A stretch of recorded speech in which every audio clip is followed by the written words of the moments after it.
Good morning, friends. Today is 10 September and we are going to discuss the articles of The Hindu. पहला जो article इसमें है वो railway की surging pricing के बारे में है। रेलवे ने अभी सर्जिंग प्राइसिंग इंट्रोड्यूस करी है। ये क्या है सर्जिंग प्राइसिंग, मैं आपको थोड़ा सा बता देता हूँ। अभी फ्लाइट्स में और एयर फेयर्स में हम ये सर्जिंग प्राइसिंग इस्तेमाल करते हैं। देखिए एक एग्जांपल के साथ आपको बताता हूँ। स्क्रीन पे देखिए, जैसे हमारे पास में 100 टिकट हैं और हर एक टिकट का रेट है 100 रुपए। तो अब देखिए, अगर 10% टिकट्स बिक जाती हैं तो कितनी टिकट्स रह जाएंगी? 90।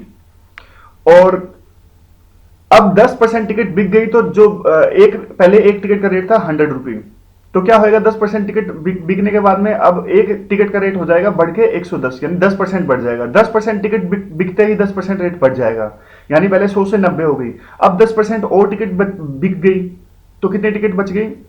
81। और रेट और ज्यादा बढ़ जाएगा 10%, यानी 10% 110 का 121, यानी हर एक 10% जो टिकट सेल होंगी उसके बाद में टिकट का रेट 10% बढ़ जाएगा। ये है हमारी सर्जिंग प्राइसिंग। तो ये है पहले हमारे एयर फ्लाइट्स में, और इसमें तो काफी पहले से इस्तेमाल होती है, लेकिन अब रेलवेज ने इंट्रोड्यूस करी है। रेलवेज का क्या तर्क है इसको इंट्रोड्यूस करने के पीछे में? वो कहते हैं कि हमारा जो पैसेंजर कॉस्ट है वो एक पैसेंजर के पीछे आता है 73 पैसा, लेकिन हमें मिल पाता है सिर्फ 37 पैसा। तो इतना ज्यादा लॉस हो रहा है, तो अभी रेवेन्यू इंक्रीज करने की जरूरत है।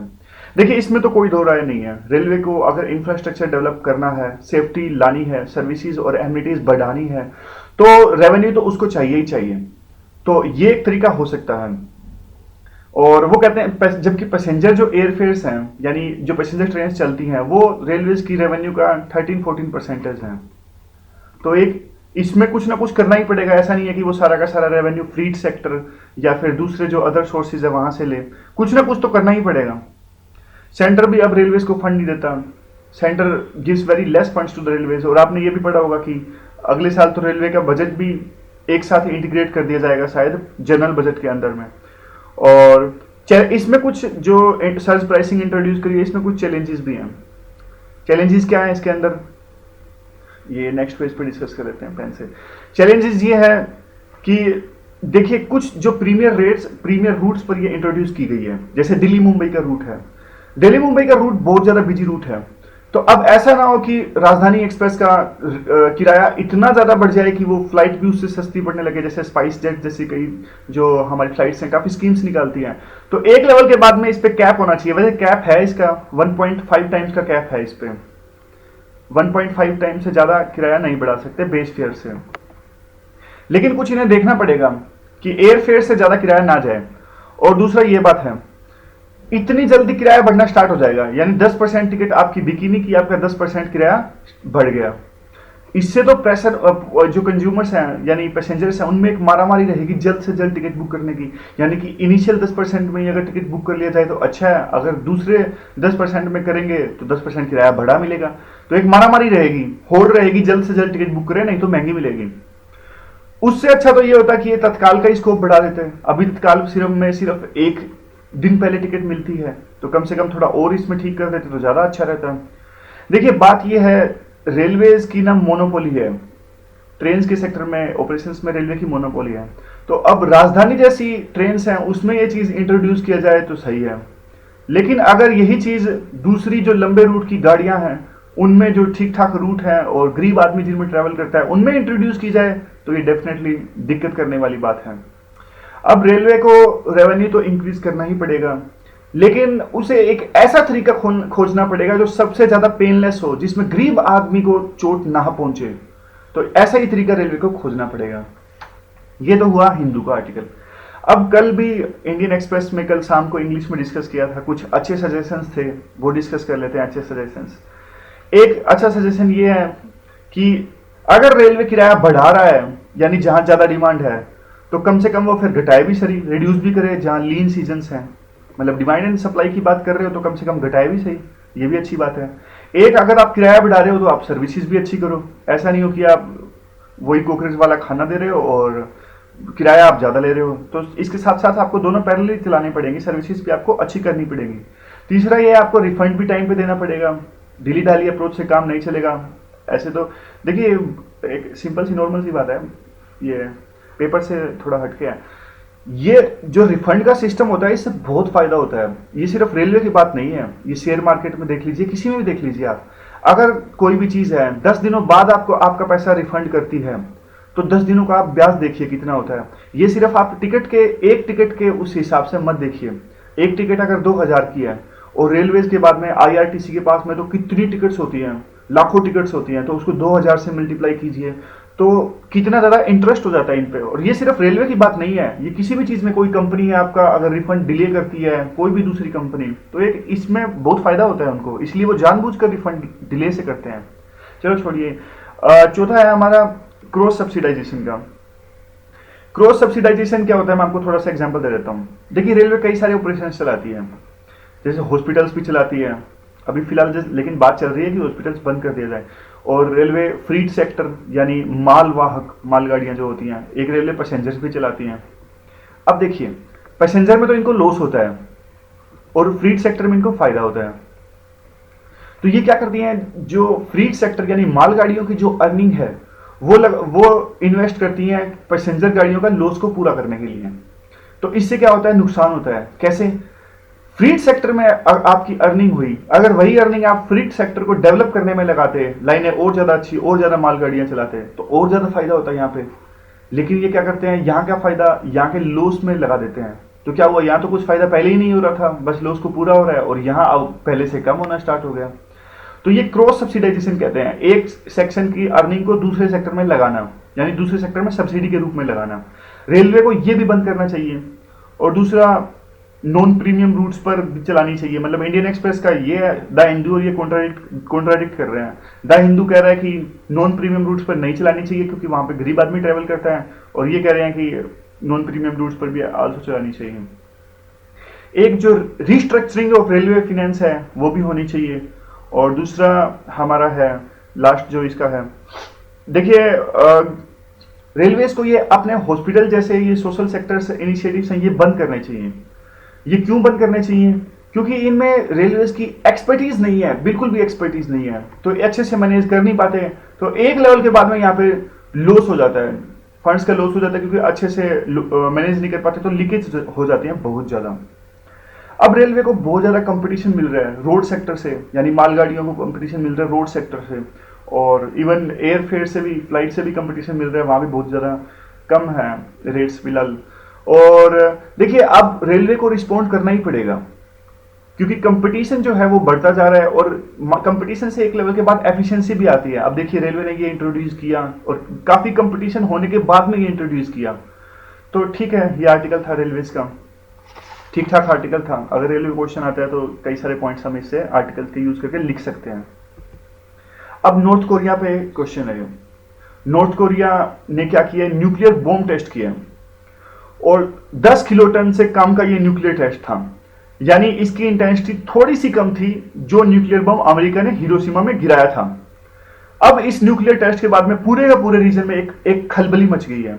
अब चिंता इस बात की है कि न्यूक्लियर वेपन्स तो बना लिए हैं, और उसको नॉर्थ कोरिया ने मिसाइल, बैलिस्टिक मिसाइल है उसके साथ अटैच करना भी सीख लिया है, यानी अब वो कोई भी न्यूक्लियर अटैक कर सकते हैं बैलिस्टिक मिसाइल के यूज से।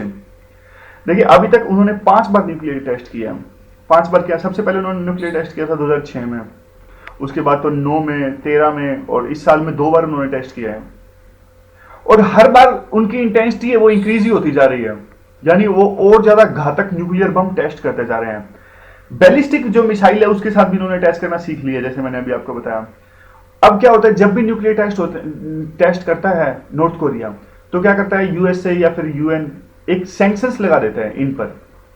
लेकिन सैंक्शंस का इन पर एक लेवल के बाद में फर्क होता नहीं है। जो इनको आइसोलेट करने की रणनीति वर्ल्ड ने बनाई हुई है ताकि न्यूक्लियर बम टेस्ट ना करे, वो काम नहीं कर रही है। क्यों काम नहीं कर रही है? चाइना हर तरफ फडंगा अपना डालता है। चाइना और नॉर्थ कोरिया का बॉर्डर मिलता है। अगर अच्छे से इनको आइसोलेट करे तो किसी भी देश के साथ ट्रेड ना कर पाए, लेकिन चाइना फिर भी इनके साथ ट्रेड करता है even after so many sanctions. और देखिए चाइना के साथ क्या प्रॉब्लम है, ये पॉइंट इसमें आर्टिकल में नहीं है। चाइना ये समझता है अगर न्यूक्लियर जो नॉर्थ कोरिया है एक लेवल के बाद में फेल्ड स्टेट बन गया तो वहां पे कैओस क्रिएट हो जाएगा। और चाइना और नॉर्थ कोरिया का बॉर्डर मिलता है, अगर नॉर्थ कोरिया में कोई दिक्कत आती है तो सारे के सारे रिफ्यूजीज चाइना में आएंगे। तो एक लेवल के बाद चाइना ये चाहता है कि कम से कम नॉर्थ कोरिया में स्टेबिलिटी मेंटेन रहे। और देखिए सैंक्शंस तो 1992 से लगा ही रहे हैं, जैसे मैंने बताया। नॉर्थ कोरिया पता नहीं क्यों न्यूक्लियर वेपन्स करता है, ये ऑटोक्रेटिक कंट्री है, यहाँ पे इतनी सारी गरीबी है, अकाल यानी फेमिन, और ह्यूमन राइट्स के वायलेशंस होते हैं बहुत ज्यादा यहाँ पर वो है। फिर क्योंकि एक ऑटोक्रेटिक कंट्री है, और यहाँ पे जो इसका रूलर है एक मतलब यंग सा लड़का है, आपने देखा ही होगा, आपको पता ही होगा, साइको टाइप में। मतलब I should not say like this is the opinion of some persons, क्योंकि चाइना डंगा डालता है इसलिए एक लेवल के बाद में आइसोलेट नहीं कर पा रहे हैं हम। अब हुआ क्या है, यूएस भी साउथ कोरिया में अपना एक बैलिस्टिक मिसाइल सिस्टम चला रहे हैं जिसका नाम है थार्ड। ये यूएस का मिसाइल सिस्टम है और वो साउथ कोरिया में से इंस्टॉल कर रहे हैं, और चाइना और रशिया ने इसके खिलाफ में प्रोटेस्ट किया है। चाइना और रशिया को लगता है कि यूएस को इस तरह का मिसाइल सिस्टम इस रीजन में नहीं इंस्टॉल करना चाहिए, इसलिए इस पूरे रीजन में अब यूएस से इंस्टॉल कर रहा है, नॉर्थ कोरिया टेस्ट कर रहा है पूरे रीजन में। और आपने देखा होगा थोड़ा सा आगे जाके साउथ चाइना सी में भी टेंशन है, तो पूरे के पूरे इस रीजन में टेंशन का माहौल क्रिएट हो गया है। नॉर्थ कोरिया ने अभी तक 15 से 20 न्यूक्लियर वेपन्स टेस्ट कर लिए हैं, तो वैसे तो काफी हैं, लेकिन अब अगर नॉर्थ कोरिया को रोकना है तो एकमात्र पीस ही सॉल्यूशन है। जो पीस डायलॉग पहले नॉर्थ कोरिया के साथ में चल रहा था उसको आगे बढ़ाया जाए ताकि नॉर्थ कोरिया को रोका जाए जा सके, और यह हो सकता है, इतना मुश्किल ये नहीं है। अगर ईरान के साथ में अगर यूएसए ऐसा कर सकता है तो why not with North Korea. तो एक लेवल के बाद में ultimate solution is peace dialogue only. अब अगला जो आर्टिकल है वो पीडीएस के बारे में है। पीडीएस आपको पता होगा काफी इंप्रूवमेंट इसमें आई है पिछले 10 सालों में, और जो करप्शन और लीकेजेस होती थी वो काफी कम हुई है। We can say that central government से जो लीकेजेस होती थे उस पर 50% तक कम हो गई है, और स्टेट्स में पहले तो सेंटर में लाइक 50% तक लीकेजेस होती थी और स्टेट्स में 80-90% तक लीकेजेस होती थी। और छत्तीसगढ़ ने एक आइडियल मॉडल प्रदान किया है इसमें। छत्तीसगढ़ का मॉडल पीडीएस में सबसे अच्छा माना जाता है, और छत्तीसगढ़ के मॉडल को कोई दूसरे स्टेट्स जैसे कि उड़ीसा और भी कई स्टेट जैसे वेस्ट बंगाल और इन्होंने अपनाया है, और सिमिलर रिजल्ट्स छत्तीसगढ़ को मॉडल को अपनाने के बाद उन्हें भी मिले हैं। तो कुछ फीचर्स छत्तीसगढ़ के मॉडल के हम डिस्कस कर लेते हैं, क्या क्या फीचर्स इसके हैं। जैसे कवरेज बहुत ज्यादा ब्रॉड है इसमें, और इंटाइटलमेंट्स क्लियर है एक लेवल के बाद में, किनको देना है किनको नहीं देना है, यानी लिस्ट उनकी अच्छे से बनी हुई है, तैयार है, तो लीकेज की संभावना कम है। और उन्होंने पीडीएस जो शॉप्स हैं उनको डी प्राइवेटाइज कर दिया है, यानी गवर्नमेंट खुद से कर रही है तो लीकेजेस खुद से वैसे ही कम हो रही है। और ट्रांसपेरेंसी एजेंसी और जो डिस्ट्रीब्यूशन एजेंसी है उनको अलग कर दिया है, यानी ट्रांसपोर्ट अलग कंपनी करेगी ट्रांसपोर्ट, और जो डिस्ट्रीब्यूट है वो अलग कंपनी करेगी। तो अलग अलग कंपनी है तो लीकेजेस और करप्शन का स्कोप कम हो गया है। कंप्यूटराइजेशन बढ़ा दी है छत्तीसगढ़ में बहुत ज्यादा, 100% कंप्यूटराइजेशन यहाँ पे पीडीएस में, तो लीकेजेस और बहुत कम है, ट्रांसपेरेंसी बहुत ज्यादा है। फिक्स्ड डिस्ट्रीब्यूशन शेड्यूल है वहां पर छत्तीसगढ़ में, यानी किस किस दिन डिस्ट्रीब्यूट होगा, किस किस टाइम डिस्ट्रीब्यूट होगा, सब पता है, सब फिक्स है। और मॉनिटरिंग बहुत ज्यादा टाइट है, यानी विजिलेंस बहुत ज्यादा वहां पर स्ट्रिक्ट है। और ग्रीवियंस रिड्रेसल सिस्टम वहां पर बहुत अच्छा है, अगर किसी भी पर्सन को परेशानी है तो वो एक प्रॉपर अथॉरिटी के पास जाएगा तो प्रॉपर समाधान उसको वहां पर मिलेगा। अब जिन्होंने आर्टिकल लिखा है जीन ड्रीज, इनकी रिसर्च ये कहती है कि जो 9 स्टेट्स हैं उनमें तो काफी कुछ सीखने को मिल रहा है, यानी बीपीएल है यानी बिलो पॉवर्टी लाइन है, उसमें तो लीकेजेस काफी हद तक कम हो गए हैं। अभी जो लीकेजेस हैं वो एपीएल में ज्यादा यानी अबव पॉवर्टी लाइन में ज्यादा हैं। और अबव पॉवर्टी लाइन में देखिए किस तरह से डिस्ट्रीब्यूट होता है, इसको कम जो हमारा नेशनल फूड सिक्योरिटी एक्ट 2013 है वो उसने एपीएल को एबोलिश कर दिया है, और वही एक कारगर साधन हो सकता है कि वहां लीकेजेस एपीएल कैटेगरी में कम करने का। एपीएल में देखिए कैसे कम अनाज मिलता है हमें, नेशनल फूड सिक्योरिटी एक्ट में एपीएल में 5 किलो अनाज मिलता है नॉमिनल प्राइस पर, और जो हमारा अंत्योदय योजना है, अंत्योदय योजना के तहत 35 किलो 35 केजीज अनाज मिलता है पर मंथ। अब देखिए इस जो नेशनल फूड सिक्योरिटी एक्ट है उसमें 75% रूरल इलाकों में अनाज देने की बात हुई है, और ये 80-90% पूरे स्टेट्स में। अब इन्होंने रिसर्च के में क्या पाया कि जो 6 गरीब स्टेट्स हैं जैसे कि बिहार, इन पर इन्होंने रिसर्च की, बिहार, झारखंड, वेस्ट बंगाल, उड़ीसा, एमपी, ये और एक कौन सा था, छत्तीसगढ़, इन 6 स्टेट्स में इन्होंने रिसर्च करी। इन्होंने क्या पाया जो झारखंड और बिहार है, एक झारखंड एक बिहार, इनमें अभी भी बहुत हद तक लीकेजेस हैं। और जो बाकी 4 स्टेट्स हैं यानी वेस्ट बंगाल, एमपी और छत्तीसगढ़, इनमें बहुत सुधार है। और सिर्फ अब बिहार और झारखंड 2 ऐसे स्टेट बचे हैं जहां अभी भी बहुत लीकेजेस हैं। तो यहां बहुत कुछ करने की अभी भी जरूरत है। अब सेंटर ने एक नया नया जो हम सिस्टम लॉन्च किया है वो है अनाज मिलेगा सिर्फ आधार कार्ड के बेस पे।